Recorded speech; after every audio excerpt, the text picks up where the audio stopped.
Chaque jour, 500 millions de messages sont publiés sur Twitter. Des contenus parfois haineux, difficiles à contrôler sur les réseaux sociaux. La difficulté principale, c'est le volume de messages. Sur Facebook, ça fait près de 43 milliards de commentaires par jour.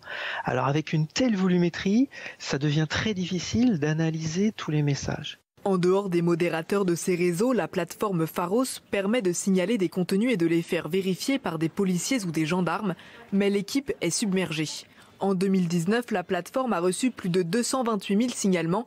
Parmi eux, entre 4 000 et 6 500 concernaient des contenus terroristes. Autre difficulté, ces contrôles s'effectuent après la publication des messages. C'est la liberté d'expression qui fait que tout peut être publié, sauf à devoir répondre effectivement des abus de cette propre liberté.